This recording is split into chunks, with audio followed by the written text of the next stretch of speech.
সূরা মারিজ কয়েকটা আয়াত পড়েছি। আমার আলোচনার বিষয় হচ্ছে মুক্তিপণ। আমার বাবাকে যেমন মুক্তিপণ নিতে চেয়েছিল 10 লাখ দেন, নয়তো 50টা মামলা দেব, এরকম মুক্তিপণ সামনে আসতেছে। কোরআনে কারীম জানাচ্ছে, ও বাংলার মানুষেরা কান খাড়া করে শোনো, ওয়ালা ইয়াসালু হামিমুন হামিমা ইউবাসসিরুনহুম ইয়াওয়াদুল মুজরিমু লাউ ইয়াফতাদি মিন আযাবি ইয়াউমিযিন বিবানি। আল্লাহ পাক বলেন, কোন শহীদের পরিচয় দিতে চাইবে না, যদিও তাদেরকে সম্মুখে হাজির করা হবে, বন্ধুর পরিচয় দেবে না। এমনকি অনেক মানুষ আছে নিজের অপরাধ ঢাকতে মুক্তিপণ হিসাবে বাঁচার জন্য নিজের সন্তান পর্যন্ত আল্লাহর কাছে বলবে, আল্লাহ মুক্তিপণ হিসাবে দিয়ে দিলাম। বলেন নাউজুবিল্লাহ। আয়াতটা পড়ার পরে আমার ছোট মেয়েটা, এই যে ফারিহা জান্নাতের সাথে আমি মিলিয়েছিলাম, আল্লাহ বললেন সন্তানও পর্যন্ত মানুষ দিতে চাইবে, অথচ আল্লাহ রসুলের পরে এই পৃথিবীতে সবচাইতে বেশি মহব্বত ভালোবাসা আমার এই ফারিহার উপরে। এত ভালোবাসা জেলখানায় থাকার পর ওর বেশি বেড়ে গেছে, কারণ ওরে আমি 1 বছর রেখে গিয়েছিলাম, এখন 4 বছর বয়স ওর। এত ভালোবাসা জন্মিয়েছে, ওরে চোখের আড়াই করলে বারবার মোবাইলে আমি দেখে নেই। অথচ আল্লাহ বলছে ফারিহাকে, হামজা কিয়ামতে আল্লাহর কাছে বলবে, আল্লাহ এইটাও দিয়ে দিলাম, আমাকে ছাড় দে। সাহিবাতিহি ওয়া আখি, মানুষ তার নিজের স্ত্রীকে, নিজের ভাইকে বলবে, আল্লাহ এগুলো দিয়ে দিলাম। অফাসিলাতিহিল্লাতি তুওয়ি, নিজের জ্ঞাতি গোষ্ঠী, নিজের দলের লোক, রাজনৈতিক আশ্রয় যারা, সামাজিক আশ্রয় যারা, পারিবারিক আশ্রয় যারা তাকে দিত, এই গোষ্ঠীর লোক পর্যন্ত মানুষ বলবে, আল্লাহ সব দিয়ে দিলাম। অমান ফিল আরদি জামিআ, দুনিয়ায় যত সম্পদের মালিক ছিলাম সব আমি দিয়ে দিলাম, আমারে আপনি বাঁচান। এ কথা মানুষ বলবে। এ সাক্ষী দিচ্ছে কে বলেন তো? আরো জোরে বলেন। এই হাতটা কালকে আমি আরো বেশি বিশ্বাস করে ফেলেছি, এখনো বিশ্বাস ছিল আগেও। এই পাজি সেলিমের যে কান্নাকাটি হাউমাউ করে যাদের সামনেও যা করছিল, আমার মনে হচ্ছিল যদি ও বলতে পারতো, কথা তো বলতে পারে না, নৌকা বলতে গেলে হৌকা বলে, মুখ দিয়ে কথা এরকম বের হয় না। ও যদি কথা ভালোভাবে বলতে পারতো তাহলে বলতো, জজ সাহেব আমার যত সম্পদ আছে সব আমি দিয়ে দিলাম, আমার এই মামলা থেকে মুক্তি দেন। কিয়ামতের ময়দানেও তো মানুষের বিরুদ্ধে মামলা হবে। কি হবে বলেন বলেন? এই মামলা থেকে, অভিযোগ থেকে অব্যাহতি পাওয়ার জন্য মানুষ নিজের সন্তান, স্ত্রী, ভাই, জ্ঞাতি গোষ্ঠী, সম্পদাদি সব দিতে চাইবে, বিনিময়ে চাইবে যে আমারে মুক্তি দেন। আল্লাহ বলেন, কাল্লা ইন্নাহা লাযা, কখনোই না, তোর আমি লাজাই দেব। ও মাগুরাবাসী, লাজা কি?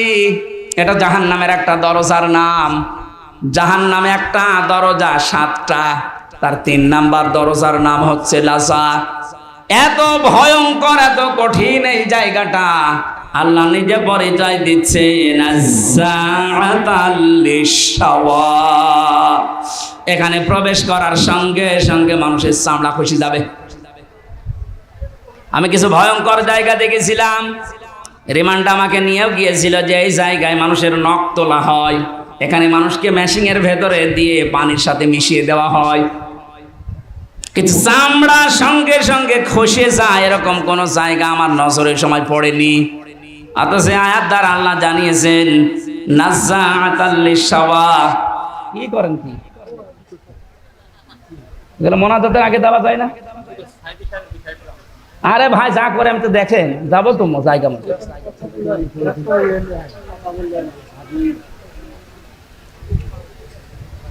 নাজ্জাআতাল লিশাওয়া দিয়েছেন আল্লাহ।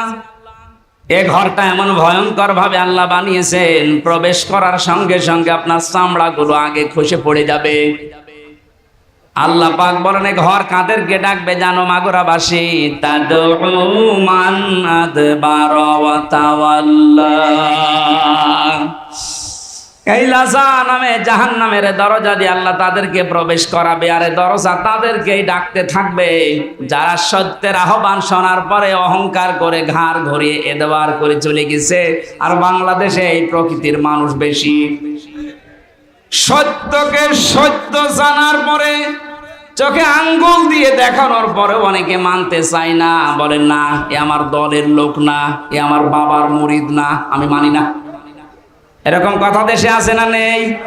তাহলে এ দেশের মানুষের জন্য লাসা নামক যে জাহান্নামের দরজা, এখানে প্রবেশ করার সম্ভাবনা বাংলাদেশে অনেক বেশি।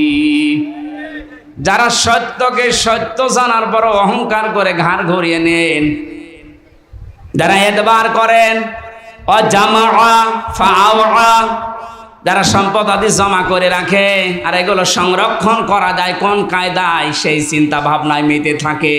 তাকান বাংলাদেশের দিকে, টাকা রাখার জায়গা হয়নি, বানিয়েছে বেগমপাড়া। ও মনে করেছিল এটা আমার সংরক্ষিত থাকবে, জমা করার পদ্ধতি দেখেছেন। একটা প্রকল্প চালু করেছে, 10 কোটি টাকা, 2 কোটি খরচ করে 8 কোটি খায়। একবারে তো হয় না, 4-5 বার করে ওইটা করে। যেখানে 10 কোটি টাকা হলে হয়ে যাওয়ার কথা, সেখানে 32 কোটি টাকা লাগায়। এভাবে টাকা পয়সা এমন ভাবে ওরা জমা করে, জায়গা পায় না তখন বাইরের দেশে রাখে, সুইস ব্যাংকে রেখে আসে। এই চরিত্র যাদের ছিল, এই মানুষগুলোকে লাজা ডাকবে। কি হয়েছে আপনার সম্পদ দিয়ে? কি হয়েছে আপনার সম্মান দিয়ে? এখন যে অপমান আল্লাহ আপনাকে করেছে, আপনার সম্পদ কাজে আসছে না, আর সম্পদগুলো বিপদের কারণ হয়ে দাঁড়িয়েছে। এখান থেকে আমাদের শিক্ষা নেওয়া দরকার, সামনে যারা এ পৃথিবীতে আসবে তারা যেন ওই রকম চরিত্রের না হয়। কথা বলেন ঠিক কিনা? কিন্তু যে মানুষগুলো দিনের জন্য জমা করেছিল, একদিকে দুনিয়া জমা করা, আর একদিকে ইসলাম জমা করা। যে মানুষগুলো দিন জমা করেছিল, এই দেশে দিন প্রসারে দিন কায়েমে ভূমিকা রেখেছিল, তারাও তো জমা করেছিল। আল্লামা সাইদির নাম বলছে, আমি নিজে দেখেছি লোকটাকে 10টা দিন আমি 10 মিনিট ছিলাম ওনার সাথে। এই মানুষটার যে আমল আখলাক আর যে হাসি, ওনাকে অনেকে বলছে মরে গেছে না, মরান, উনি শহীদ হয়েছে, কারণ ওনাকে মেরে ফেলা হয়েছে। ওনার মুখের ওই হাসি প্রমাণ করে যে ওনারে মেরে ফেলা হয়েছে। এর পেছনে আন্তর্জাতিক কিছু ষড়যন্ত্র আছে। যারা মেরেছেন যদি সত্যতা প্রমাণ করতে চান, ওই ডাক্তার মোস্তফা জামানকে নিয়ে আসেন। ওরা ডিম দেওয়া লাগবে না, শুধু ডিম দেখাবেন, সব বলে ফেলবে। কথা বলে না কেন? সুতরাং কোরআনের পাখিকে যারা বলেন, ভাবেন, মনে মনে করেন মরে গেছে না, মরা না, উনি শহীদ হয়েছেন, উনি জীবিত, উনি আল্লাহর কাছে কিয়ামত পর্যন্ত খাবার পাবে। আর জালেম যারা, আপনি কি করলেন? আপনার দুনিয়াও শেষ, এই সম্পদগুলো এখন দুদুকে ধরবে, হিসাব দিতে দিতে তো মরবেন, আর পরকাল তো আপনার শেষই। কারণ কত মানুষের সম্পদ আত্মসাৎ করেছেন, এদের জবাব দিতে দিতে আপনার পরকাল শেষ। আল্লাহ আমাদের ওইরকম জীবন যেন না দেন, বলেন আমিন। পারিবারিক জীবন নিয়ে কয়েকটা জিনিস আমি ওখান থেকে নোট করেছিলাম জেলখানায়। তার ভেতর অন্যতম কারণ, ওখানে আমি দেখেছি অধিকাংশ মানুষের মামলাগুলো সাধারণ যারা, সব পারিবারিক জীবনের কারণে। হয় বউ পিটিয়েছে, নাই যৌতুকের কারণে, নাই বউ মেরে ফেলেছে। এখন যিনি জল্লাদ আছে কেন্দ্রীয় কারাগারে, যে ফাঁসি দেয়, আগে তো শাহজাহান জল্লাদ ছিল, এখন যে দায়িত্বে আছে ইলিয়াস, এই লোকটা 17 বছর ছিল সৌদি আরবে। এরপরে এখন 22 বছর পর্যন্ত ওর জেল। প্রথমে ফাঁসি ছিল, ওখান থেকে এখন যাবজ্জীবন জেল। 30 বছর বয়সে না 35 বছর বয়সে যেন জেলখানায় ঢুকেছে। 35 আর 17 আর 22 কত হয়? আমার মাঝে মাঝে দেখা করতে এসে বলতো, হুজুর জীবনটা শেষ করে ফেলেছে এই মেয়ে লোকটার কারণে।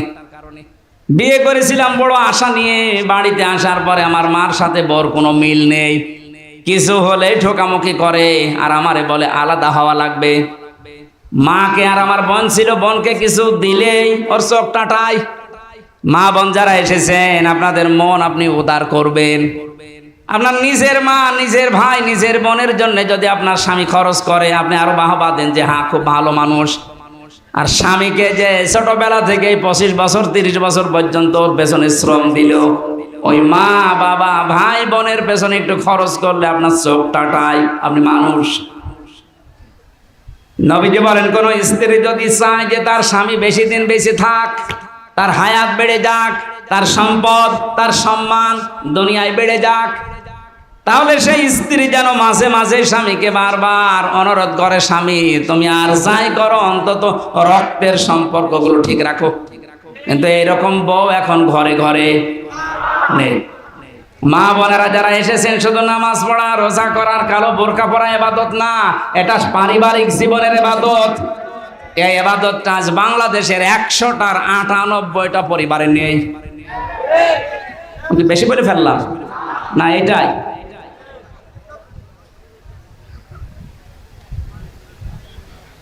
রাঙ্গামাটি গিয়েছিলাম 18 সালে, লংগদু থানায়। আসার সময় আমারে বলছে হুজুর চলেন বৃদ্ধাশ্রম দেখে আসি। যে দেখি এক কলেজের প্রফেসর মায়ের পা ধরে কাঁদছে। ডাক দিয়ে বললাম স্যার কি হয়েছে? আমাকে পরিচয় করিয়ে দিলেন যে এক কলেজের স্যার। মা তাকে ডাক দিচ্ছে, সন্তান আমি যখন মারা যাব তখন আমার মাথার উপরে ফ্যানটা তুই পাল্টিয়ে নতুন ফ্যান লাগিয়ে দিবি। ছেলেটা প্রশ্ন করছে, মা তুমি তো মরেই যাবা, তখন আবার ফ্যান কি হবে? মা বলে বাবারে আজ 3 মাস আমি এখানে আছি, ফ্যানটা ঘোরে না। আমি কর্তৃপক্ষকে বলেছিলাম যেহেতু তুই টাকা পয়সা দিস না, এই জন্য ওরা ফ্যানও লাগিয়ে দেয় না। আমার সাথে তুই যা করলি আমার তো মনটাই কে বলছে তোর সন্তানও কিছুদিন পরে তোর এখানে রেখে যাবে, কিন্তু তোর তো ফ্যান ছাড়া ঘুম হয় না, তুই তো গরম সহ্যই করতে পারিস না। তোরে আগে থেকেই সাবধান করলাম, আমি মারা যাওয়ার পরেই তুই ফ্যানটা লাগাবি, নাই তো তুই কষ্ট পাবি। এই অবস্থায় দেখলাম ওর মা মরে গেল। হাও মাও করে কেঁদে বলছে হুজুরে দোষ আমারে দেবেন না, একা এ দোষ আমার বোর। আমার দুইটা বাচ্চা আছে, সব সময় আমার পেছনে লেগে থাকে আমার স্ত্রী যে এই বুড়িকে যদি বাড়ি রাখো তোমার ভাত আমি খাবো না। বাধ্য হয়ে আমি তালাকও দিতে পারি না আমার সন্তানের দিকে তাকিয়ে। শেষ পর্যন্ত মাকে আমি রেখে এসেছিলাম বৃদ্ধাশ্রমে। ছোটবেলায় আমার বাবা মারা গেছে, বহু কষ্ট স্বীকার করে আমাকে কলেজের প্রফেসর বানিয়েছিল আমার এই মা। কিন্তু স্ত্রীর ছোট মনের কারণে আমি আজকে তারেও বাড়িতে রাখতে পারি নাই। আজকে আদরে অনাদরে সেবা না পেয়ে শেষ পর্যন্ত মাটা আমার মারাই গেল। দুনিয়াতে নাম ধরে ডাকার মতো আমার আর কেউ নেই। মাগুরাবাসী মা বোন যারা এসেছেন, আপনাদের জন্য পারিবারিক জীবনের একটা কথাই বলছি, শুধুমাত্র ওই কলেজের প্রফেসর রাঙ্গামাটির উনি না, এখানে হাজারো মানুষ আমরা ঠিক ওই অবস্থায় পরিবারে আছি। মনটা একটু উদার করেন না কেন? একটু মনটা ছাড় দেন, কেউ তো থাকবেন না। 100 বছর পরে আমরা এখানে কেউ থাকবো না, নতুন মানুষ এই জায়গা চাষ করবে। কথা বলেন না কেন? সুতরাং আমরা যেন ধরা না খায় আখেরাতে, ওই রকম জীবন ওই রকম তৈরি করা দরকার আমাদের সবার। এজন্য পারিবারিক জীবনে ওনার যা দেখলাম এই ইলিয়াসের, ওই লোকটার জীবন তো শেষ হয়ে গেল একটা মেয়ে লোকের কারণে।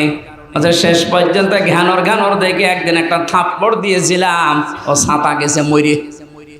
এই কারণে আমার এখন যাবজ্জীবন জেল। বলেন তো, যে লোকটা 35 বছরে জেলে ঢুকেছে, 17 বছর সৌদি আরবে কাটিয়েছে, 22 বছর জেল খাটবে, ও বের হয়ে আর কি করবে?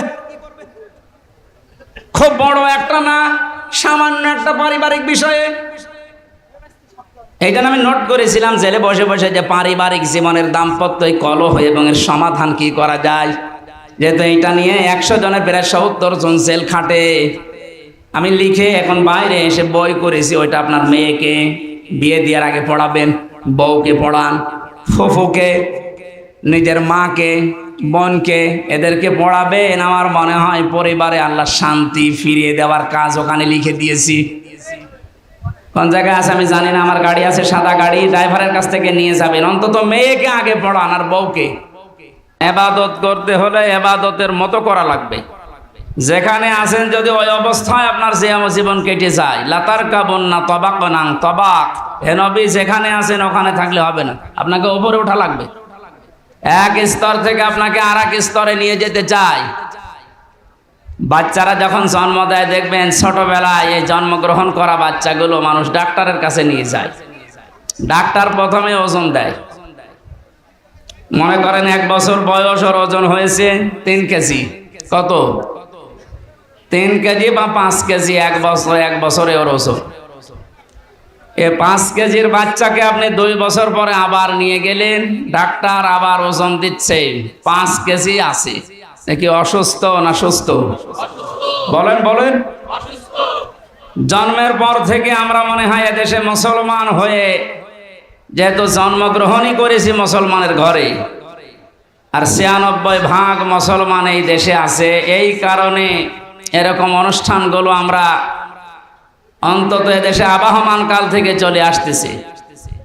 আমরা কয়েকদিন আগে একটা জরিপ পেয়েছি, মক্কা থেকে মদিনায় ইসলাম যাওয়ার আগে মুহাম্মদুর রাসূলুল্লাহর সাহাবী এবং নবীজির মামাতো ভাই এই বাংলাদেশে ইসলাম অলরেডি নিয়ে এসেছিলেন। এই বাংলাদেশ, ভারত, পাকিস্তান এই এলাকাতে একটা মসজিদের সন্ধান পাওয়া গেছে উত্তরাঞ্চলে। তার মাটি পরীক্ষা করে দেখা গেছে এই মসজিদটা 1473 বছর, আর এই 7 বছর কত হয়? 80 বছর। আপনি নবীজির জন্মের যে হিসাবটা আছে যদি হিসাব করে দেখেন, যারা গবেষণা করছে তারা বলছে যেই সময় এই মসজিদের এখানে প্রতিষ্ঠা, মৃত্তিকা গবেষণাগারের রিপোর্ট অনুযায়ী বিশ্ব নবী ওই সময়ও দুনিয়ায় 3 বছর বেঁচে ছিলেন। তার মানে নবীজি এই পৃথিবীতে জীবিত থাকতেই এই দেশে ইসলাম চলে এসেছে। কথা বুঝতেছে? যেহেতু ইসলাম অনেক আগের শিকড় গেড়ে আছে এখানে, সেই হিসাবে বহুদিন থেকে কোরআনের আলোচনা ধারাবাহিকভাবে এখানে চলতেছে, চলবে ইলা ইয়াউমিল কিয়ামা। এখন এটা দেওয়ার সময়, এখন আমরা কখন খাবো এটা? আছে সে রংপুর এলাকার মানুষ, রংপুরের এলাকার মানুষকে আমরা একটু উল্টাপাল্টা নামে ডাকি। আমরা খুলনা বিভাগের লোক, আমার বাড়ি এই পাশে কুষ্টিয়া। খুলনা বিভাগের যে 10টা জেলা, বাংলাদেশে যত জেলা আছে সবচেয়ে বেশি ভালোবাসি আমি এই 10টা জেলাকে, এরপরে বাইরের। তো ওই সমস্ত উত্তর অঞ্চলের এই রংপুর বিভাগের যে জেলাগুলো আছে, এই মানুষগুলো একটু সহজ সরল। যেটা এটা রেকর্ড হচ্ছে, ওদের আবার মন খারাপ হবে। মানে এমন সহজ সরল, গাড়িতে আপনি হরেন দেবেন তো সাইড দেবে, তো তাকে আরো দেখে যে কে আসতেছে। আমি আসার পরে এনার কাছে বলেছিলাম যে একটা লবঙ্গ দিয়ে, কারণ সময় পাইনি খাবার খাওয়া, একটা লবঙ্গ দিলে এখন নিয়ে এসে দিস, এখন কখন খাবো? ঠিক আছে, তারপরও যেতে এসেছে শুকরিয়া আপনাকে, দরকার হয় মাহফিল শেষ করে খাবো। এই জন্য আবহমান কাল থেকে যে নিয়ম নীতির সাথে আমরা অভ্যস্ত, তার ভেতরে আজকের এই অনুষ্ঠানটা অন্যতম। কথা বলে না কেন? এই 53 বছর স্বাধীন হওয়ার পর থেকে অন্তত আমরা এভাবে চলতেছি কোরআনের আলোচনা, এর আগেও এভাবে চলতেছে। 53 বছর আগেও আপনি যা শুনেছিলেন, এখনো কোরআনে কারিমের আলোচনা ওইভাবে, হয়তো ধাঁচ পাল্টিয়েছে, শুনতেছে। এর আগেও আপনার ওজন ছিল ওই 5 কেজি, 53 বছর পরে এখনো আপনার ওজন 5 কেজি। আপনি কি সুস্থ না অসুস্থ? অন্তর্বর্তীকালীন সরকারের প্রধান উপদেষ্টা যিনি, ডক্টর মোহাম্মদ ইউনূস, উনি যেই দিন চেয়ারে বসেন ওই দিনের পরেই ঘোষণা দিয়েছেন, বাংলাদেশে অন্যান্য ধর্মের অনুষ্ঠান যেভাবে চলে, মুসলমানদের কোরআনের আলোচনা চলতে কারো প্রয়োজন, অনুমতি নেওয়ার প্রয়োজন নেই। এই তাকবীর দেওয়ার কি হলো? কথা বোঝেন? ওনার অনেক মতের সাথে আমার মতের মিল নেই, কিন্তু এই বিষয়টা এত ভালো লেগেছে, দোয়া করছি আল্লাহ এই কথাটার কারণে তার জীবনটা তুমি পরিচ্ছন্ন করে দাও। স্বাধীন এবং পরাধীন শুধু নাম শুনতাম, বাস্তবে 15-16 বছরে আমরা যে অবস্থার সম্মুখীন হয়েছিলাম, একটা স্বাধীন জাতি দাবি করতাম চেতনা নিয়ে, অথচ আমরা ছিলাম পুরা পরাধীন। এই কথা বলেন না কেন? আপনাদের বানানো সংবিধান অনুযায়ী হলেও তো আমার বাড়ি কুষ্টিয়া, এখানে এসে কোরআনের দাওয়াত দেওয়া, সংবিধান অনুযায়ী কথা বলা আমার অধিকার ছিল না? যারা দিল না ওরা কি শুধু আমারে বাধা দিয়েছে না কোরআনকে? ডাইরেক্ট ইনডাইরেক্ট যদি কেউ কোরআনে বাধা দেয়, আল্লাহ কি করেন তার বাস্তব প্রমাণ 5 তারিখ থেকে আজকের এই 4 তারিখ পর্যন্ত। কে যেন একটা গান বানিয়েছে দেখলাম, কোথায় না আমি ওটা আর বললাম না। কোথায় সে কাওয়া কাকু, কোথায় গরম গরম কথা। এ সেলাইও সারা এরকম উল্টাপাল্টা ক্ষমতার গরম দেখিয়ে কোরআনের আলোচনাগুলো বন্ধ করে দিতেন, নির্দ্বিধায় ফতোয়া দেওয়া যায় আপনি কাফের। এটা তো আমি বানালাম। হ্যাঁ, অকাল আল্লাযীনা কাফারু লা তাসমাউ লিহাদাল কুরআন আলগাউ ফীহি লাআল্লাকুম তাগলিবুন। আল্লাহ পাক বলেন কাফেরেরা সিদ্ধান্ত নিয়েছিল এইটা যে সব চলতে দাও, বাধা দিও না, কিন্তু কোরআনে বাধা দাও। এই সিদ্ধান্ত কাদের? আরো জোরে বলেন। 96% মুসলমান আমরা এদেশে বাস করি। বাকি অন্যান্য জাতি যারা আছে তাদের ধর্মীয় অনুষ্ঠানগুলোতে বাধা দেওয়া দূরের কথা, আমরা দেখেছি আরো সাহায্য করা হতো। মুসলমানদের ভেতরেও যারা ইসলামকে ভিন্ন খাতে প্রবাহিত করার জন্য চেষ্টা চালিয়েছে বিভিন্ন নাম নিয়ে, তাদের অনুষ্ঠানগুলোতেও কোনো বাধা আমি দেখিনি। বিশেষ করে পীর নামে, পীরতন্ত্রের নামে যে ইসলাম প্রচার করা হয়েছে এই দেশে, একটা বানানো ইসলাম, যেমন তাহেরি ভাই করেছিল, নজিবুল বশর ময়েজ ভণ্ডারি করেছিল, আবু সুফিয়ান আল কাদরি ভাই করেছিল। এ সমস্ত জায়গাতে আমি নিজে দেখেছি বাধা তো নেই। পাশেই 5 কিলোমিটার দূরে তাফসির মাহফিল, বাধা তো দিয়েছে, গ্রেফতারও করেছে। কোরআনের আয়াত অনুযায়ী বোঝা যাচ্ছে কোরআন যারা বাধা দেয় কোরআন প্রসারে প্রসারে কায়েমে, এরা কাফের। কারণ এই সিদ্ধান্তটা মুসলমানদের না, এই সিদ্ধান্ত কাফেরদের। কাদের বলেন তো? এখানে একটা মাসলা বলছে, কেউ যদি কাফেরকে কাফের মনে না করে সেও কাফের। জেলখানায় আমি 3টা বছরের ভেতরে সব চাইতে বেশি এই কথাটা মাওলানা মামুনুল হকের কাছে শুনেছি। উনি মাঝে মাঝে বলতেন, হামজা যদি বাইরে যেতে পারি কোন কাফের জানাজায় যাব না, কবরেও যাব না। বলতাম ভাই আপনি এই বিষয়টা নিয়ে তো বেশি কথা বলেন।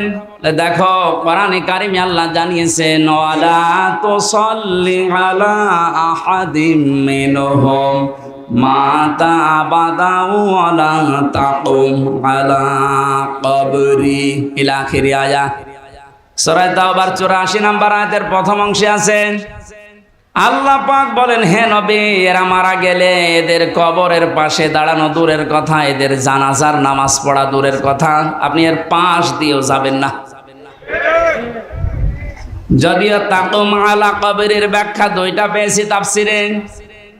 কাফেরের কবরের পাশ দিয়েও হেঁটে যাবেন না এবং কবরের পাশে দাঁড়াবেনও না, কারণ জায়গাটা গজবের।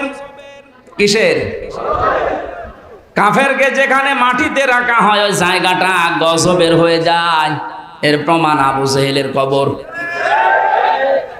বদরের ময়দান দেখতে গিয়েছিলাম, যিনি আমার সাথে ছিল ওই দেশের আমারে বলছে, এই যে বিশাল কবরস্থান এটা সাহাবীদের, 14 জন সাহাবী শহীদ হয়েছিল, এখানে সবাই আছে। পাশেই বিশাল খেজুর বাগান, এই পাশে একটা গর্তের মতো কুয়ার মতো দেখালো যে এই জায়গায় 14 জন কাফেরকে, 70 জন কাফেরকে এক জায়গায় মাটি দেওয়া। আমার বলছে হুজুর এটা শয়তানের কবর। শয়তান মানে আবু জেহেলের। ওরে তারা আদর করে এভাবে মাটি দেয়নি, ওরা যুদ্ধ করে দিয়েছে। যে কথাগুলো আমাকে জানিয়েছে তার ভেতরে 2টা গুরুত্বপূর্ণ। 1 নম্বরে বলে হুজুর এখানে কিন্তু বহু পানি আসে, যে পাশে যে কুয়া, গ্যালন গ্যালন পানি উঠতেছে এখান থেকে। আশ্চর্যের বিষয়, এখানে পানি আসার পরও কোনো গাছ আজ পর্যন্ত জন্মায় না। পাশেই দেখেন খেজুর বাগান, কি তরুতাজা খেজুর ধরেছে। আপনার কি মনে হয় ওকে আল্লাহ আপেল খাওয়াচ্ছে? হ্যাঁ, আর কবরে আল্লাহ আগুন লাগিয়েছে, এত হট এত গরম, এর জন্য ওখানে কিছু জন্মই নেয় না। জায়গাটা গজবের জায়গা হয়ে গেছে। কাবা শরীফ তাওয়াফ করার পরে উপর দিয়ে ঘুরছিলাম, হঠাৎ দেখি আমার পেটে ব্যথা করছে। এক পুলিশকে ডাক দিয়ে বললাম, ভাই এতক্ষণ তো ভালোই ছিলাম, এখন আমার পেটে ব্যথা করছে, কি করব? আমরা বলছে, ইয়া হাজি উল হজ্জা তাই না বিলা দোকান। ও হাজি, দেশ কোথায়? জি তুমি বাংলাদেশ। বাংলাদেশ থেকে এসেছি। ওর ভাষা দিয়ে আমারে বলছে, হাজি সাহেব আপনি জানেন না এটা কোন জায়গা? না তো। আবু জাহেলের বাড়ি। আপনি এখনো পায়খানা না করে দাঁড়িয়ে আছেন, তাড়াতাড়ি যান। সত্যি কথা বলছি, কাজ সেরে এসে দেখে আমার পেটের ব্যথা ভালো হয়ে গেছে। আল্লাহ আমাকে জানাতে চেয়েছে, হামজা ওই সময় 4.5 লাখ করে টাকা লাগতো, এত টাকা খরচ করে সেই দেশ থেকে আসলে এখানে আরে শয়তানের মুখে পায়খানা না করে চলে যাবা, তাড়াতাড়ি করো। এত ঘৃণিত, এত নিকৃষ্ট, এত অপমানজনক জায়গা, এই জায়গাকে আল্লাহ তুলনা দিয়েছে ইন্টারন্যাশনাল পায়খানা। এখন এ কথা বলেন না কেন? আমি 3টা কারণ পেয়েছি। 1 নম্বরে আবু জেহেল ছিল জুলুমকারী, জালেম। ও যে বহু এতিমের সম্পদ জুলুম করে আত্মসাৎ করে ফাঁকি দিয়ে খেয়েছে, তার জীবনী পড়লে পাবেন। 2 নম্বরে ছিল স্বৈরাচার। 3 নম্বরে মানুষটা পৃথিবীর সবচাইতে শ্রেষ্ঠ মানুষ মুহাম্মদুর রাসূলুল্লাহকে কষ্ট দিয়েছে। এই 3টা কারণ পড়েছি আমি তাফসিরে। কোরআনে কারীম জানিয়েছে, ওয়াল্লাযীনা ইয়াউযুনা রাসূলাল্লাহি লাহুম আযাবুন আলীম। সূরা তাওবার 60 নম্বর আয়াতের শেষের দিকে আছে, আল্লাহ পাক বলেন যে মানুষগুলো দুনিয়াতে আমার রসুলকে কষ্ট দিচ্ছে, দেবে। ইউযুনা না দিয়ে আল্লাহ আযা দিতে পারতেন, মাঝের শিখা দিলে অর্থ হয়ে যেত, কিন্তু আল্লাহ ইউযুনা দিলেন কেন? বর্তমান ভবিষ্যৎ, প্রেজেন্ট ফিউচার, 2টা কাল নিয়ে শব্দটা গঠন করা। তাফসিরে কাবীর আল্লামা ফখরুদ্দিন রাজি রহমাতুল্লাহ আলাইহি ব্যাখ্যায় লিখেছেন, এই এরপর কথা বলেন কোন কারণে? এদিকে তাকান। মুফাসসির বলেন আল্লাহ পাক ইউযুনা দেওয়ার পেছনে 7টা কারণ লিখেছে। আমি সবগুলো না বললেও একটা বলছি। তিনি যেহেতু কিয়ামত পর্যন্ত থাকবেন না, থাকবেন, উনি তো দুনিয়া থেকে বিদায় নিয়েছে, তাহলে ইউযুনা দেওয়ার কারণ কি? প্রথম কারণ লিখেছে, কিয়ামত পর্যন্ত রাসূলুল্লাহ থাকবে না, কিন্তু রাসূলুল্লাহর ওয়ারিসরা থাকবে। বিশ্বনবীকে কষ্ট দিলে যেমন আযাবুন আলীম এ ঘোষণা আছে, নবীর ওয়ারিসদেরকে কেউ যদি কষ্ট দেয়, মাস্ট বি আল্লাহ ওই রকম আযাবই কিয়ামত পর্যন্ত পাঠাতেই থাকবে।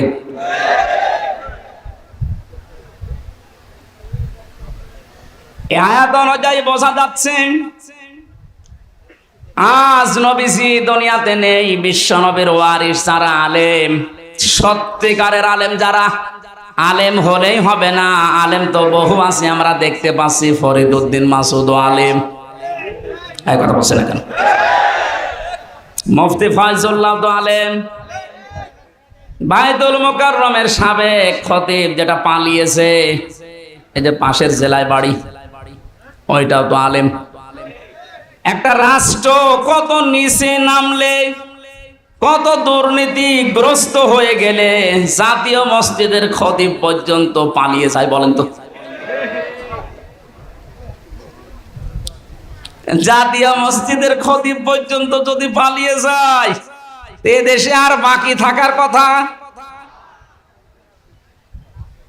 আপনি তাকান, যারা যারা এভাবে কষ্ট দিয়েছে, দিচ্ছে, সবগুলো তো পালিয়েছে। কোরআনে যারাই বাধা দিয়েছে, আজ তারা এই দেশের জনগণের টার্গেট হয়ে গেছে। কেন টার্গেট হচ্ছে? কোরআনে কারিম থেকে শোনেন।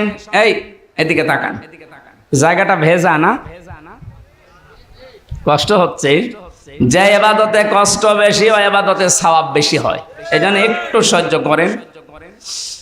সূরা আলে ইমরান 4 নাম্বার পারা 12 নাম্বার পৃষ্ঠার 9 নাম্বার 7 নাম্বার লাইনের 178 নাম্বার আয়াত। এটা রব্বুল আলামিন বলেন, ওয়ালা ইয়াহসাবান্নাল্লাযীনা কাফারু আন্নামা নুমলি লাহুম খায়রুল লিআনফুসিহিম ইন্নামা নুমলি লাহুম লিয়াজদাদু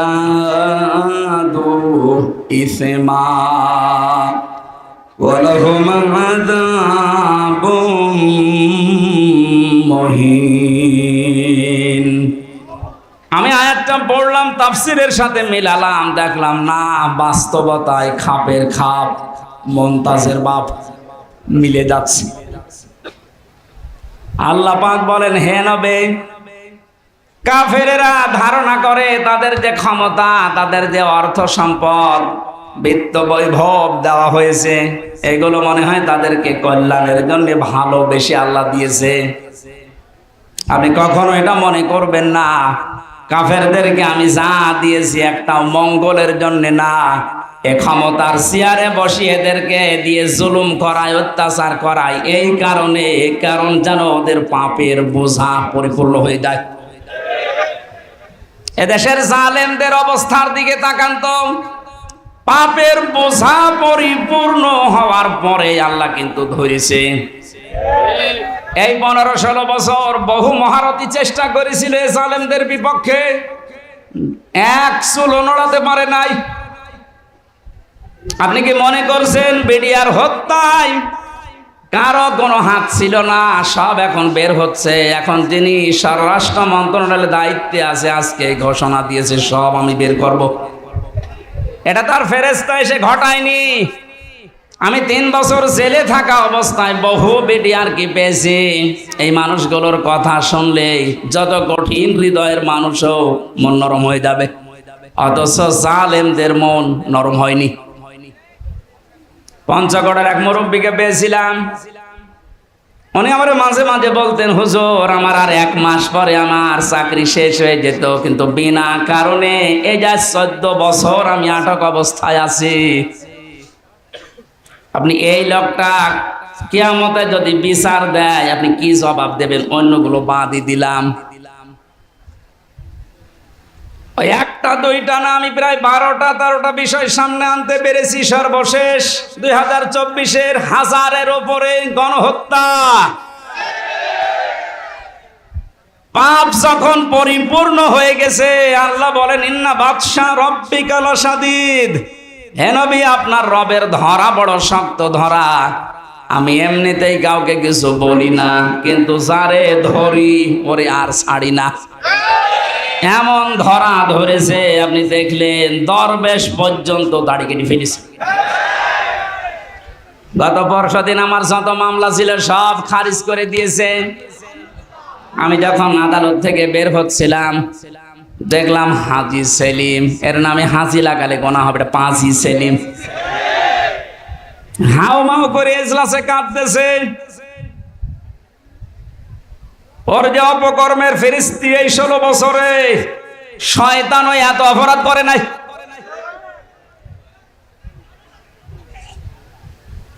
এমন ধরা আল্লাহ ধরেছে, অপমান কারে বলে আয়াতের শেষে ছিল আলাহুম আযাবুম মুহিন। আল্লাহ পাক বলেন আমি তাদেরকে অপমানজনক শাস্তি দেব, যেটার বাস্তব প্রমাণ কালামানিক। এরকম অপমান মনে হয় ফেরাউনও হয়নি। ফেরাউন ডুবে মরে গেছে, কিন্তু ওর বিসি হলে এর বিসি পর্যন্ত শেষ। আর কি হারাবেন আপনি? আমার বিসি না উড়ে গোড়া থেকে উড়ে গেলে ভালো হইতো। যতগুলো অপমান আমরা দেখতে পেলেন, এই যে হারুন আঙ্কেল 3 ইঞ্চি, এই লোকটা অপমান হওয়ার পেছনে আমি যতটুকু দেখেছি, আমার সাথে ওই ছোট হুজুরটা ছিল প্রথমে 2 মাস। ওই যে মাদানি, রফিকুল ইসলাম মাদানি মাওলানা আমারে বলছিল, হামজা ভাই ভাই বলে এই জন্য কারণ ওর বয়স আমার বয়স সেম সেম, তো দেখতে ছোট কিন্তু বয়স আছে। এখন তোর বয়স 30 আর আমার 32। আমারে বলছে হামজা ভাই আমার রিমান্ডের নামে নিয়ে গেল আমার হাতের ছিলে, রাত 12:30 1টার দিকে দুই পাশে ব্লক করে পুরা উলঙ্গ করেছে। আমার এক টুকরা কাপড়ও আমার শরীরে নেই, হাফ প্যান্ট ছিল ওইটাও খুলে নিস। আমার হাতে একটা সিগারেট ধরিয়ে দিয়েছে, পাশে একটা অর্ধ উলঙ্গ মহিলা কোত্থেকে নিয়ে এসে দাঁড় করিয়ে ছবি তুলছে, বলছে এটা সকালে ছড়িয়ে দেব, মানুষ বুঝবে যে হুজুর কত খারাপ। আমার বলছে হুজুর আমার এত অসহায় মনে হচ্ছিল নিজেকে, চোখের পানি ফেলে কাঁদলাম, ডাক দিয়ে বললাম মাবুদ তোমার কোরআন আমি 100% বিশ্বাস করি, তুমি যা দেখলে, তুমি যা দেখলে যা শুনলে আমি তো জানি, আমি কিচ্ছু জানি না বিষয়, আমাকে যে প্রশ্নগুলো করে এর সাথে আমি ন্যূনতম জড়িত না। সন্ত্রাস বিরোধী আইনে মামলা দিয়েছে উল্টাপাল্টা করে। এক এসআইকে ডাক দিয়ে বললাম ভাই আমার সাথে আপনারা যা করছেন, রাস্তা তো ব্লক করা, কেউ আসতে পারে না, হারুন স্যার কি জানে? ওই এসআই বলছে হারুন স্যার জানে না মানে উনি তো করাচ্ছে। আকাশের দিকে মুখ দিয়ে বললাম মাবুদ তোমার আরশের দিকে আমি মুখ করে, আমি ছোট হই কিন্তু আমি একজন আলেম, আমি এখন মাজলুম। আর নবীজি জানিয়েছেন মাজলুমের দোয়া আর আল্লাহর ভেতরে কোনো পর্দা থাকে না। এই বাস্তবতা এবং বিশ্বাস নিয়ে তোমার কাছে বলছি আল্লাহ, জীবনে তোমার কাছে যদি কিছুই কবুল না হয় তবে এই কথাটা তুমি একটু শোনো, আমাকে যেভাবে অপমান করেছে যার নির্দেশে তাকে তুমি কিছু দেখিও। আল্লাহ দেখিয়েছেন জীবিত অবস্থায় 3 ইঞ্চি, মহিলারা পর্যন্ত এখন জিকির করছে 3 ইঞ্চি 3 ইঞ্চি, আর কত নিচে নামাবে বলেন?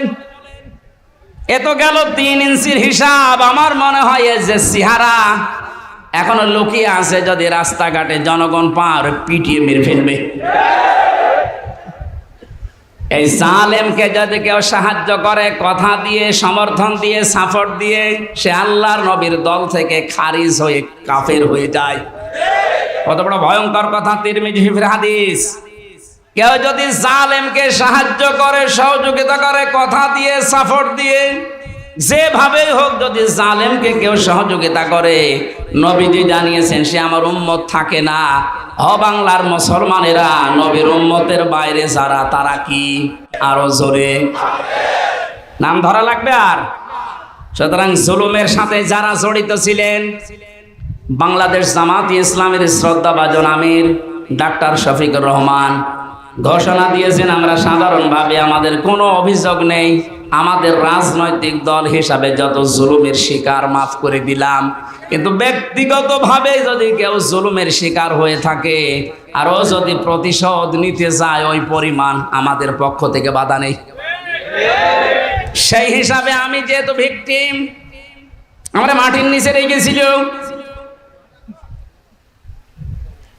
আয়না ঘর, শুধু আপনি নাম শুনেছেন আর আমি ছিলাম ওখানে। 3টা বছর আমাকে ফাঁসির কন্ডেম সেলের ভেতরে তালাবদ্ধ করে 24 ঘন্টা আটক রাখতো সিসি ক্যামেরা দিয়ে। কেউ যেন আমার সাথে কথাও না বলে, দেখাও না করে। এমনকি কারারক্ষী 2-1টা একটু ভালো ছিল, সবাই তো একরকম না। 2-1জন এসে যদি একটু সালাম দিত, ওই যে উপর থেকে ক্যামেরা লাগানো, ওর চাকরি পর্যন্ত চলে যাবে, এইরকম সিস্টেম করেছিল। এত কড়াকড়ি আপনি কেন করলেন? এই জুলুমের সাথে যারা নিযুক্ত ছিল, টট্ট বটন যেই কয়টা, যেহেতু পরশুদিন মামলা পুরাটা আদালত খারিজ করে দিয়েছে, কোনো দোষ আমার পাইনি, তাহলে বোঝা যাচ্ছে বিষয় আমি কিছু জানি না, আমি পুরা নিরপরাধ। কথা বলেন না কেন? নিরপরাধ মানুষকে যারা বেকার 3টা বছর শাস্তি দিল, তাদের বিরুদ্ধে এখন এরকম 3 বছরের শাস্তি আমিও চাই। এখানে কাউন্টার টেররিজমে যারা আছে, এটা মনিরুল, আসাদুজ্জামান, ডিসি মান্নান, বাকিগুলোর নাম আমি নিলাম না কারণ ওরা অত নিচে নামে নাই। আর একজন নেমেছিল আমার মামলার আয়ু মিজান। গত পরশুদিন আমি কল দিয়েছিলাম যে মামলা তো সব শেষ হয়ে গেল, খারিজ করে দিয়েছে আদালত। বিচারপতি ওটা দেখে বসে কি দিয়ে বিচার করব, কোনো মাল ম্যাটারিস নেই, যা সব বাদ। ওনারে বললাম এতদিন পর্যন্ত ওনারে স্যার বলতাম, এখন দেখি আমার মোবাইল পেলে আমার উল্টা করে স্যার বলছে। হাও মাও করে কান্না কাটে, বলে কি করা লাগবে হুজুর বলেন, আমার কোনো দোষ নেই। দোষ নেই তে আমারে ধরার পরে আমার বাবার কাছ থেকে 10 লাখ টাকা খেয়েছিস, ওই টাকা ফেরত দে। সবচাইতে বড় বিষয়, যেহেতু আদালতের মাধ্যমে আমি নির্দোষ প্রমাণ হয়েছে, আমার কোনো দোষ নেই। 3টা বছর আমার জীবন থেকে যারা নষ্ট করেছেন, এর সাথে যারাই জড়িত ছিলেন তাদেরও জীবন থেকে আমি 3 বছর নষ্ট করতে চাই। এইটাই নাই বিচার। এটা যদি আপনি না করেন, আগামীতে যারা আসবে এরকম হাজার ও হামজার নামে ওরা কারণে অকারণে মিথ্যা সত্য মিলিয়ে মামলা দিয়ে বছরের পর বছর আটক করে রাখবে। এই জন্য যে মানুষগুলো 5 বছর 7 বছর 10 বছর জেলে থাকার পরে কোনো দোষ পায় না, শেষে খালাস দিয়ে দেয়, এর সাথে যারা জড়িত মামলার আয়ু থেকে শুরু করে উপর পর্যন্ত প্রত্যেকের বিচারের আওতায় আনা লাগবে। কোন কারণে কিছুই পেলি না, ওর 10টা বছর নষ্ট করলি, তুই বড় জালেম। জালেমের কথা এই কারণে বলছি, কারণে শব্দটা শুনতে যত সহজ মনে হচ্ছে বিষয়টা অত সহজ না। জালেম আল্লাহর কাছে এত ঘৃণিত, এত নিন্দিত, এত খারাপ, আল্লাহ নিজে বলেন আমি জালেমের বিরুদ্ধে নিজে বাদী হয়ে মামলা দেব। সূরা শুরা 42 নম্বর আয়াত, 25 নম্বর পারার 6 নম্বর পৃষ্ঠার 13 নম্বর লাইনে আছে, ইন্নামাস সাবিলু আলাল্লাযিনা ইয়াযলিমুনান নাস, ইলা আখিরি আয়া। আল্লাহ পাক বলেন অবশ্যই আমি আল্লাহ মামলা দেব। ওই আল্লাহ নিজে মামলা দায়ের করবে, নিজে কেস করবে, নিজে অভিযোগ দায়ের করবে ওই সমস্ত মানুষদের বিরুদ্ধে, ইয়াজলিমুনান নাস, যারা মানুষ হয়ে মানুষের উপরে জুলুম করেছেন। জালেম যারা, এটা রেকর্ড হচ্ছে, আপনিও শুনতেছেন, যেখানেই লুকিয়ে আছেন কান খাড়া করে শোনেন। জালেম যারা, তাদের দুনিয়াও শেষ, আখিরাতও শেষ। আপনার আর বাঁচার মতো কোনো লাইন নেই যতক্ষণ পর্যন্ত এই মাজলুমরা মাফ না করবে। আর আমার তো যতটুকু বাস্তবতায় ধারণা আমি দেখেছি, বাংলাদেশের 18 কোটি মানুষও যদি আপনাকে মাফ করে দেয়, আয়না ঘরের সাথে যারা জড়িত ছিলেন, ব্যারিস্টার আরমানের বউ আপনাকে মাফ করবে না।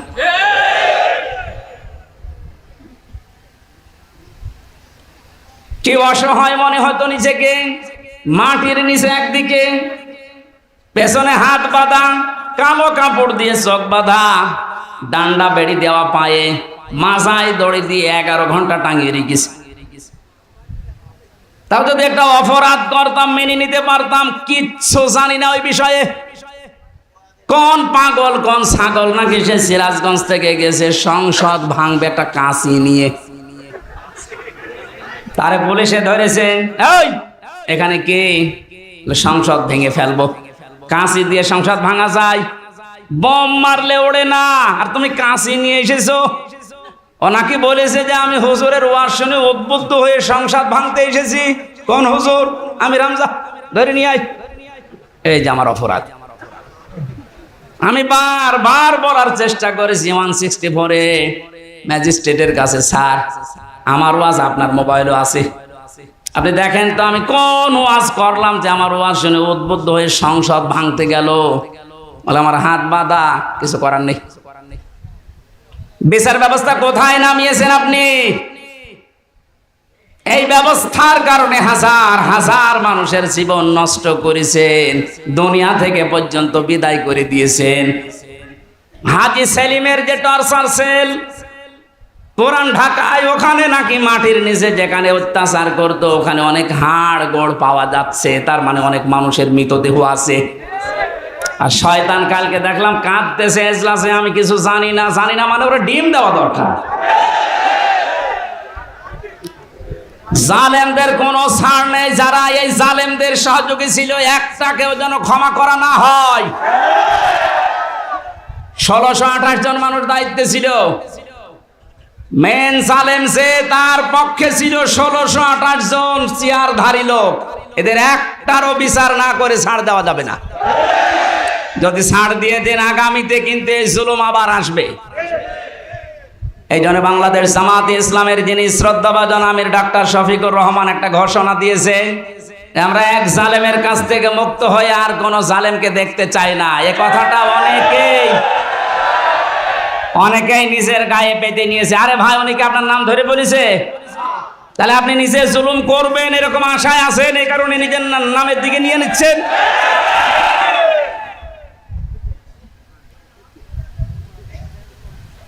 জীবিত অলি দেখেননি জীবনে, মরা অলি দেখেছেন। বিভিন্ন গাছতলায় আস্তানায় শুয়ে আছে মরা অলি মনে করে। জীবিত অলি যদি কেউ বাংলাদেশে দেখতে চান, কোন দরবারে যাওয়ার দরকার নেই, ডাক্তার শফিকুর রহমানের দিকে তাকাবেন, ওটা টাটকা জিন্দা অলি। আমি নিজে সাক্ষী দিচ্ছি, তার যে ইবাদতের মাত্রা, তার যে ইখলাস, দ্বীনের জন্য যে কোরবানি এবং আল্লাহর প্রতি তার যে তাওয়াক্কুল কোন পর্যায়ের, আপনারে মাথায় ধরবে না। আমি 4 দিন তার সাথে ছিলাম, দেখেছি আল্লাহ মানুষকে এরকম ধৈর্য দেয়। তার ছেলেটা ওই সময় জেলখানায়, তার বউ অসুস্থ, তার দলের লোক হাজার হাজার লক্ষ লক্ষ পালিয়ে বেড়াচ্ছে, অধিকাংশ জেলখানায়। সব কিছু তাদের শেষ 15 বছরে, অথচ লোকটার ভেতরে কোনো টেনশন, কোনো চিন্তার কোনো চাপ নেই। এত কষ্ট করে জেলখানায় থেকে হাজিরা দিয়ে যখন আদালত থেকে আসতো, বলতাম স্যার একটু ঘুমিয়ে নেন। এই যে 12-13 ঘন্টা 15 ঘন্টা পর্যন্ত এত কষ্ট করে এসে কিছুক্ষণ তেলাওয়াত, কিছুক্ষণ জিকির, কিছুক্ষণ দরুদ শরীফ পড়ে কয়েক ঘন্টা ঘুমিয়ে, এরপরে দেখতাম তাহাজ্জুদের নামাজে যতটুকু পারে পড়ে, এরপরে উনি যে সেজদায় পড়ে যেত 30 মিনিট, 40 মিনিট, 50 মিনিট, 1 ঘন্টা, 1.5 ঘন্টা একটা সেজদায় কাঁদতে কাঁদতে, মুরব্বী মানুষ, চোখের ভুরু পর্যন্ত পাকা, দাড়ি পাকা, ভিজে ভিজে পানি পড়ছে সেজদায়। আপনি ওলি দেখতে চান, অধিকাংশ গুলো ফজরের নামাজ পড়ে না। আর এই লোকটার তাওয়াক্কুল আর কষ্ট শিকার দেখেছেন কোন পর্যায়ের। একদিন বলেছিলাম যে স্যার, এখানে দুষ্ট কিছু মানুষ আছে, তারা মোবাইল নিয়ে এসে দেয় চুরি করে। এটা রেকর্ড হচ্ছে তো, এই জন্য গোপন কথা বলা যাচ্ছে না। ভেতরে আবার ঝামেলা বেড়ে যাবে না। ওখানে সব ধরনের সিস্টেম করে, মানুষ কি করবে এখন, অসহায় তারা। বললাম যে আপনারা আমি ওইভাবে একটা ছোট মোবাইল নিয়ে এসে একটু বাড়িতে খোঁজ নেন। আমারে বলছে হামজা কার খোঁজ নেব কেন, আপনার ছেলে, আপনার বউ অসুস্থ, আপনার দলের লোক সব পালিয়ে বেড়াচ্ছে। আমারে যে কথা শুনিয়েছে আমার জীবন ভরে গেছে। আমারে বলছে হামজা, ধরা পড়ার সময় আমি নিজেই প্রস্তুতি নিয়েছিলাম, 24 ঘন্টায় আমি প্রস্তুতি নিয়ে থাকি কখন ওরা আমারে ধরে নিয়ে যাবে। ধরে যখন নিয়ে এসেছে, আসার সময় আমি সব আমার আল্লাহর কুদরতি হাতে দিয়ে এসেছি। এই কঠিন পরিস্থিতিতে এই কথা মুখ দিয়ে বের হওয়া অত সহজ না, আপনি যত সহজ ভাবতেছেন। কোরআনে কারীম জানিয়েছে, ইন্নাল্লাযীনা ক্বালু রাব্বুনাল্লাহ সুম্মা ইসতাকামু তাতানাজ্জালু আলাইহিমুল মালাইকা আল্লা তাখাফু ওয়া লা তাহজানু। আল্লাহ পাক বলেন, যারা এই কথা বলতে পারে আমার রব আল্লাহ, আরে কথা বলার পরে সিঁড়িয়ে ছটিয়ে পড়ে না, টিকে থাকে, ইস্তেকামাত পয়দা করে দাঁড়িয়ে থাকে কথার উপরে, আল্লাহ তাদের পুরস্কার হিসাবে বিপদে আপদে ফেরেশতা নাযিল করে হলেও সাহায্য করে। ফেরেশতারা এসে কি বলে, আল্লাহ তাখাফু ওয়া লা তাহজানু, কোনো ভয় নেই, কোনো টেনশন নেই। এই যে কিসের ভয়, কিসের টেনশন? এ কঠিন বিপদে পড়ার কারণে হয়তো মানুষের মনের ভেতরে ধারণা আসতে পারে এই ভয় তৈরি হতে পারে যে আমার ছেলেটাও জেলখানায় বিনা কারণে, আমার স্ত্রী ওদিকে হাসপাতালের বেডে মৃত্যুর সাথে লড়ছে, আমার দলের হাজার সহকর্মী তারা পালিয়ে বেড়াচ্ছে, জেলখানায় তারা ভর্তি, কি হবে এদের? আল্লাহ বলেন ফেরেশতাকে দিয়ে আমি যেন ওর কানের কাছে মুখ নিয়ে বলাই, বল কোনো ভয় নেই, কোনো চিন্তা নেই, সবগুলো আল্লাহ দেখবে। বাস্তবে আয়াতটা আমি ওনার সাথে 100 ভাগ মিলাতে পেরেছি, অথচ কোন আলেমকে পর্যন্ত দেখেছি হাউমাউ করে কাঁদতো বাইরের পরিবেশের কথা চিন্তা করে। উনিও তো মানুষ, কান্নাকাটি তো বাইরের পরিবেশের জন্য দূরের কথা, চিন্তার কোনো ছাপও এই চেহারার ভেতরে আমি পাইনি। কোরআনের সাথে যে লোকটার জীবন মিলে যায়, হাদিসের পাতার সাথে যার জীবন মিলে যায়, সে ওলি। এক কথা বলুন। এই জন্য জালেম যারা তাদের দুনিয়া শেষ, আখেরাতে তো আপনি আল্লাহর মামলার আসামি হয়ে বসে আছেন। যিনি বিচার করবেন, যিনি রায় দেবেন, তিনি যদি মামলার বাদী হয়, কে দাঁড়াবে আপনার পক্ষে? এই জন্য আপনার আখেরাত শেষ, দুনিয়া শেষ কেন বলছি? কারণ জালেমদের বিরুদ্ধে যখন মজলুম কিছু বলে, ওটা সঙ্গে সঙ্গে আল্লাহর কাছে পৌঁছিয়ে যায়, কোনো পর্দা থাকে না। আজ অনেকেই সুর তুলছে যে জালেমরা যা করেছে করেছে, মাফ করে দেন না। জালেমদের মাফ করলেও আল্লাহ মাফ করবে না। আল্লাহু লা ইয়াহদিল কওমাজ জালিমিন, বহু জায়গায় আল্লাহ জানিয়েছেন ইয়াহদি, এটা মোজারে। যারা গ্রামার বসে জিজ্ঞাসা করেন বর্তমান, ভবিষ্যৎ, প্রেজেন্ট, ফিউচার, আল্লাহ বলেন জালেমদেরকে আমি পথ দেখাই না, হেদায়েত দেই না, দেবও না। আল্লাহ বলছেন আমি দিচ্ছি না, দেব না, আমি দোয়া করে করব কি? এই জন্য জালেম যারা সব যখন শেষ করেই ফেলেছেন, গর্তের ভেতরে লুকিয়েও আপনি ছাড় পাবেন না, কারণ আপনাকে আল্লাহ অপমান করবেই। এদেশে যারা বাধা দিয়েছিলেন তারা কয় আজকে আসেন তো বাধা দিতে, আসেন আজকে আসেন, আপনাকে আমি ওয়েলকাম জানাচ্ছি। কোথায় লুকিয়ে আছে সে? শেখর না শিখর? এদিকে আসেন, আজকে মাইক কেড়ে নেন তো দেখি কোন মায়ের দুধ খেয়েছেন, আপনি আসেন। আমি চ্যালেঞ্জ দিচ্ছি, এই বাংলাদেশে সামনে দিন আসতেছে, কোরআনের দিন, সামনের দিন আসতেছে, হাদিসের দিন। আগস্ট মাসের 5 তারিখের আগের জরিপ ছিল আমার কাছে, এদেশের 100 জনের মাত্র 15 থেকে 16 জন মানুষ চাইতো যে কোরআন দিয়ে, ইসলাম দিয়ে এই বাংলাদেশটা চলুক। কয়জন? 100 জনের সর্বোচ্চ 15 থেকে 16 জন। অথচ 5 তারিখের পরে আজকে 4, এই 30 দিনে গতকালকে রাতের 12:30টার রিপোর্ট পেয়েছি। এই দেশে তাও যে সে রিপোর্ট করে নাই, নির্ভরযোগ্য রিপোর্ট এটা। এদেশে এখন 100 জনের 35 জন মানুষ চাচ্ছে দেশে ইসলাম দিয়ে চলুক। সময়টা একটু বৃদ্ধি হতে দেন। 100/51 মানুষ যখন চাইবে যে দেশে ইসলাম দিয়ে চলুক, কোনো মহারথী আর বাধা দিয়ে পার পাবে না। এই জন্য এখন আমাদের খুব সতর্ক, ছোটখাটো কোনো বিষয় নিয়ে যেন ঝামেলায় না জড়াই। আমার এক ওস্তাদ বলছিলেন, একটা হোস্টেলে 100 ছেলে থাকে, খাবার সকালে নাস্তা দেওয়া হয়, রুটি পাউরুটি, রুটি আর কলা। এর ভেতরে কিছু মানুষ সুর তুলেছে, আমরা সকালবেলায় নাস্তা আর খাবো না, নাস্তার মেনু পাল্টাতে হবে। হোস্টেলে যিনি দায়িত্বে আছে ডাক দিয়ে বলছে ঠিক আছে আমি পাল্টাবো, তবে কে কোনটা বেশি খেতে চায়, যে বেশি হবে ওই দিকে আমি রায় দেব। ভোটের সিস্টেম করেছে, রায় যখন এসেছে 20 জন চাই ওই আগেরটাই কলা পাউরুটি, 18 জন চাই খিচুড়ি, 15 জন চাই রোল। এভাবে ভাগ করতে করতে দেখা গেল 20-এর সংখ্যা আগে যা ছিল। এবার আপনি বলেন তো 20 বাদ দিলে 100-র ভেতরে থাকে কত?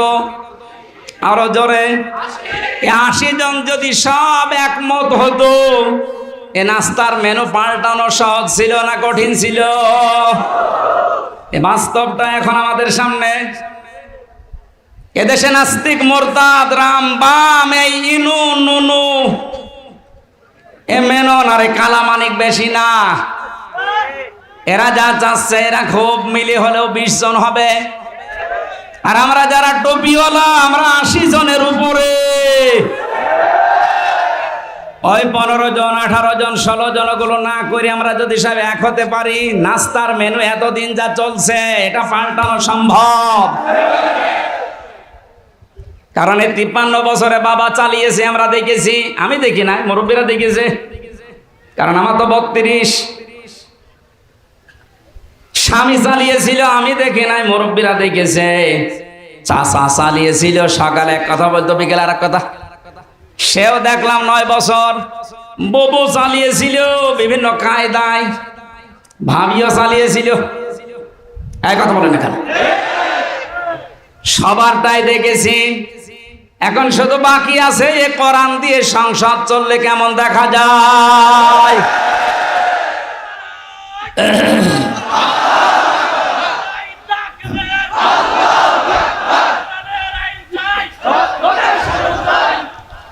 কারা কারা চান আল্লাহর এই কোরআন দিয়ে বাংলাদেশের এই সংসদ চলুক? দেখি লিল্লাহে তাকবীর।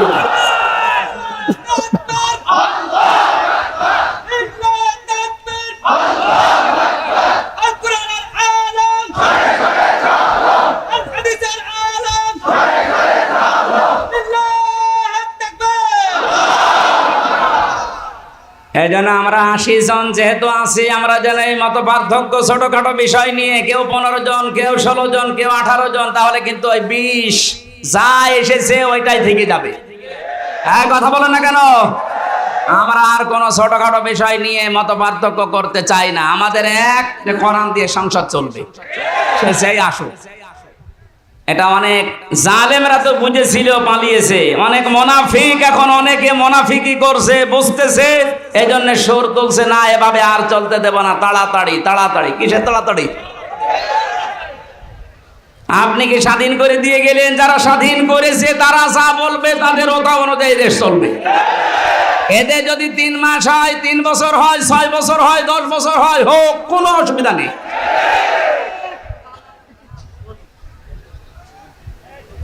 কি অবস্থায় ছিলেন আপনি টের পাচ্ছেন না?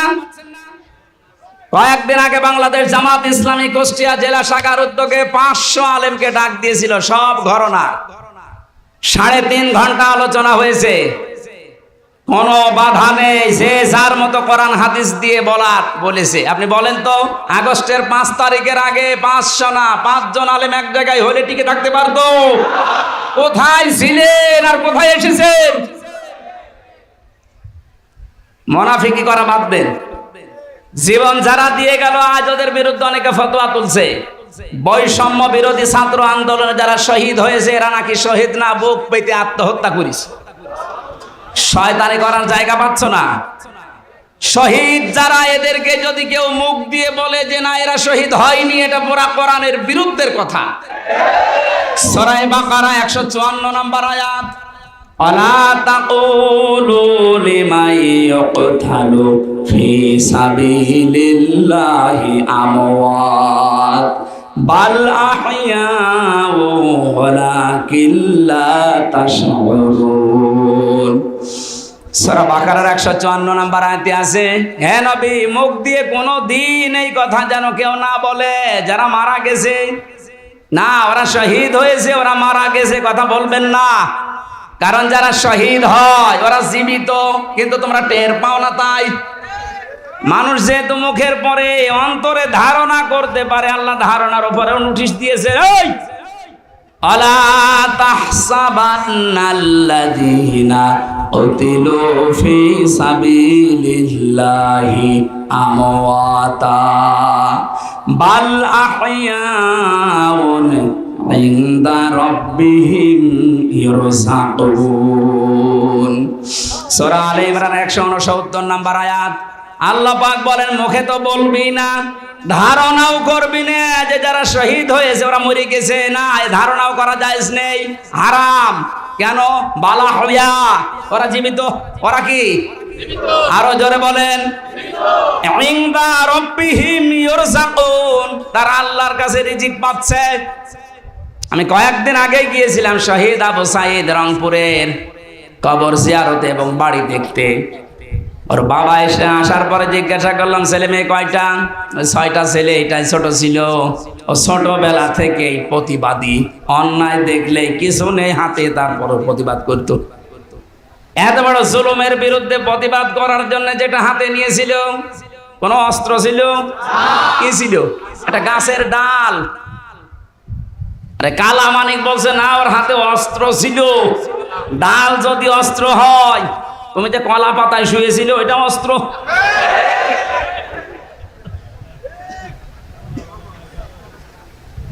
সাধ্য মতো যতটুকু আছে আমার সমর্থন, বাবার হাতে কিছু দিয়ে আসলাম। দেখলাম যে প্রতিবাদ করতে যে জীবনটা দিয়েছে, ওর কি আমাদের মতো জীবনের মায়া ছিল না? বলেন, আপনার জীবনের প্রতি যেমন মায়া আপনার সাঈদের ওই রকমই ছিল।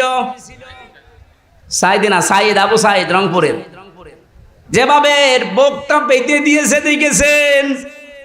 আল্লাহ যেহেতু জানিয়েছে শহীদরা আমি আল্লাহর কাছে খাবার খাই, আর খাবার খেলে রক্ত গোশত চর্বি তৈরি হয় না। কিয়ামতে সাঈদ যখন উঠবে ঠিক ওইভাবে উঠবে। আল্লাহ জিজ্ঞাসা করবে তোর বুকে এতগুলো গুলি, রক্তের দাগ, ও কিন্তু জবাব দিতে পারবে রব্বুল আলামিন জালেমের জুলুমের সামনে কিছুই পাইনি, জীবনটা দিয়ে দিয়েছি। এইটা নিয়ে এখনো পর্যন্ত ফতোয়াবাজি করছেন আপনি। কোনদিনে কথা মনে মনে ভাববেন না, বলবেন তো নাই।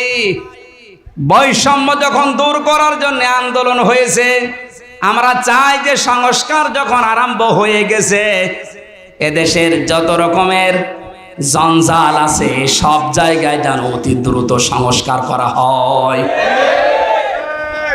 মাঝে মাঝে দেখি কিছু কিছু ইস্যু তৈরি করে অমুক ঘেরাও করো, অমুক জায়গা চালাও, অমুক জায়গা ধরো। কেন? 15 বছর কোথায় ছিলেন আপনি?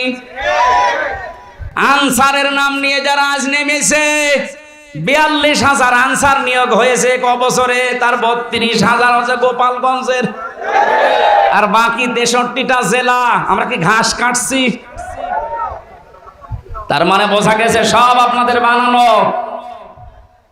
হিন্দুদের দিয়ে আপনারা চালাতে চেয়েছিলেন বিশৃঙ্খলা তৈরি করে পৃথিবীর মানুষকে দেখাতে, হালে পানি নেয়নি। কারণ এই দেশে সংখ্যালঘু সংখ্যাগুরু বলে কিচ্ছু নেই, এগুলো সব ওই জালেমদের বানানো। ডাক্তার শফিকুর রহমান ঘোষণা দিয়েছে বাংলাদেশে কোনো সংখ্যালঘু সংখ্যাগুরু নেই। এদেশে যে জন্ম নিয়েছে সেই এই দেশের বৈধ নাগরিক।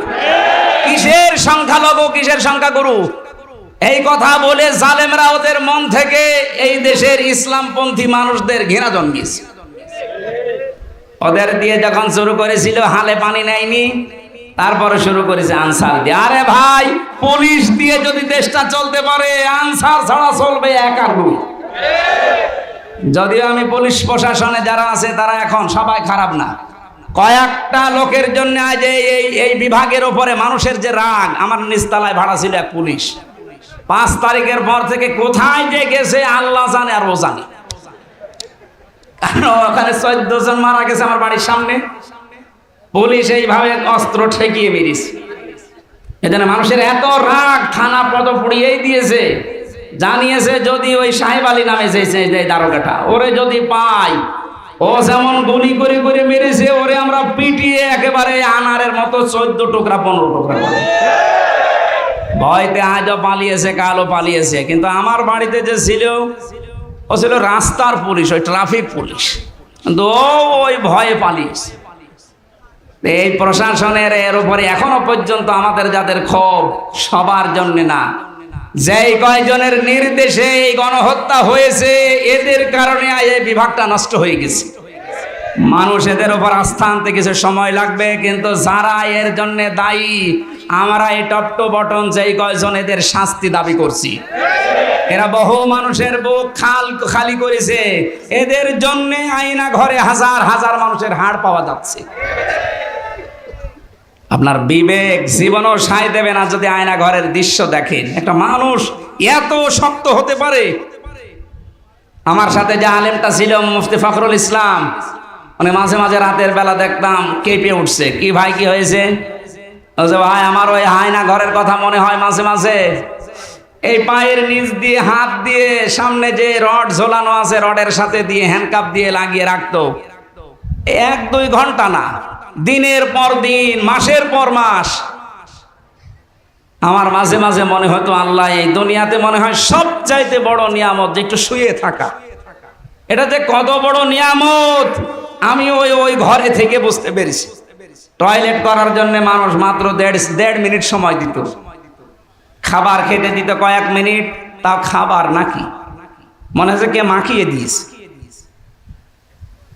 অর্ধেক পচা অর্ধেক ভালো, 4-5টা তরকারি একসাথে দিয়ে এক বাটির ভেতরে, খেলে খান না খেলে যা। তাও যদি একটু নরম হয়তো যে ভাই এখন নামাজের সময়টা একটু বলেন, কখন নামাজের সময় আমরা তো জানি না, কারণ এখানে রাত দিন বোঝা যায় না। মাঝে মাঝে এমন লোক দায়িত্বে পড়তো, কিসের নামাজ, নামাজ পড়ে কি পাও, আল্লাহর ভোগ করতো।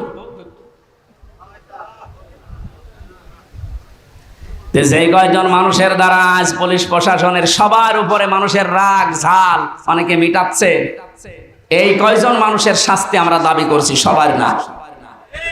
এখন অনেক কনস্টেবল, অনেক এএসআই লাইভ করে বলছে আমাদের জীবনটা নষ্ট হয়ে গেছে এই কয়েকটা শুকরের বাচ্চার কারণে। যাদের নাম বলছে আজকের লাইভ দেখলাম, বেনজিরের নাম বলছে, এই আব্দুল্লাহ মামুনের নাম বলছে, বাকি শহীদ বলছে ধরা পড়েছে, 8 দিনের রিমান্ড দিয়েছে। আমার মনে হয় আমার সাথে রিমান্ডে যে আচরণ করেছে ওর সাথেও করা হোক। এদের নির্দেশে হাজার হাজার মানুষ, 1000-এর উপরে মানুষ বাংলাদেশে মারা গেছে এই 14 তারিখ 5 তারিখের আগ পর্যন্ত। আপনি টের পাচ্ছেন কোথায়? আর এখনো পর্যন্ত অনেকে জালেমের প্রশংসা করছে যে কি করেছে টের পাচ্ছেন না। চলেন আপনারা নিয়ে যায়, 10 দিন থাকেন আপনি ওই ঘরের ভেতরে। অনেকে না বুঝে আবার এই দেশ থেকে এখনো পর্যন্ত বুকে সাহস বাঁধতেছে, ভিডিও কলে কথা বলছে, আপা ঘাবড়াবেন না, আপনি ঘাবড়ালে আমরা নরম হয়ে যাই। আপনি আবারও শক্ত হতে চাচ্ছেন? ইনোরে যেভাবে কিক মেরেছে, আপনি যদি এখনো শক্ত হতে চান আপনার ভাগ্যে ওই রকম কিক আছে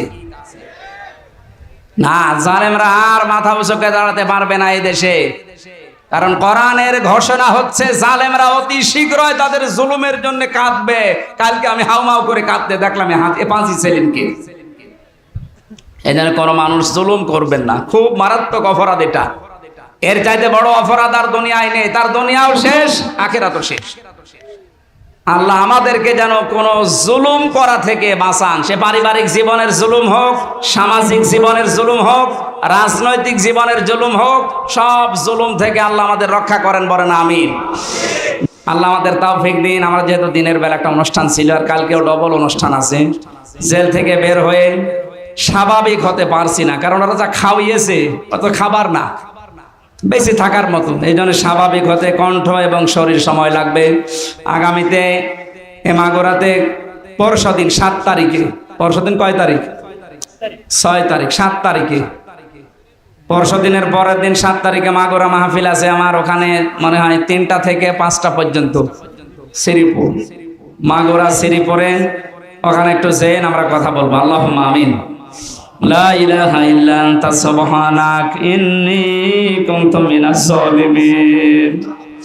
ও মাবুদ, বাইরের জীবনে যখন আমাকে ফিরিয়ে দিয়েছো, আমার কণ্ঠটা তুমি ছেড়ে দাও। কথা বললেই গলা ব্যথা হয়ে যায়, বুকে ব্যথা করে। আল্লাহ সব কিছুর মালিক তুমি, আমার কণ্ঠটা তুমি ভিক্ষা দাও। কোরআনের কথাগুলো সহজ সরল ভাষায় বলার জন্য যে যোগ্যতা দরকার, ইলম দরকার, আমাকে তুমি দাও। রব্বি জিদনি ইলমা। আল্লাহ তাআলা এই মাহফিলের আয়োজন করতে গিয়ে যারা শ্রম দিল, এই যুবকদেরকে যে মা পেটে নিয়েছে, মায়ের পেট তুমি ধন্য করে দাও। রব্বুল আলামিন, জালেমদেরকে যখন দুনিয়া থেকে তুমি তাড়িয়ে দিলে, আমাদের এই দেশে কিয়ামত পর্যন্ত ক্ষমতার চেয়ারে যেন কোনো জালেম আসতে না পারে। সম্মানিত মা বোনদেরকে তুমি সাহায্য করো আল্লাহ, তাদের খাদিজার মতো, আয়েশার মতো বানিয়ে দাও। রব্বুল আলামিন সারাটা জীবন অপরাধ করেছি, এজন্য হাত তুলতে ভয় করে। আমাদের অপরাধের দিকে তাকিও না, তোমার রহমতের দিকে তাকাও। জীবনের গুনাহগুলো মাফ করে ওই জায়গার নেকি দিয়ে পাল্টিয়ে দাও। চর্ম চোখে বড় আশা লাগে দেখতে যে কোরআন দিয়ে চললে দেশটা কেমন দেখা যায়। জীবনে কিছুই যদি তোমার ভালো না লাগে, এটা দেখে মরার তৌফিক দাও যে কোরআন দিয়ে দেশটা চলছে। বারাকাল্লাহু লানা ওয়া লাকুম ফিল কোরআনিল আযীম। যত আলেম এসেছে আল্লাহ আলেমদের মর্যাদা আরো বাড়িয়ে দাও। আলেমের যে কাজ আল্লাহ আলেমদেরকে ওই কাজে তুমি নিমজ্জিত রাখো। কোন আলেম যেন কিয়ামতে আমরা ধরা না খাই আল্লাহ তুমি দেখো। আলহামদুলিল্লাহি রাব্বিল আলামিন।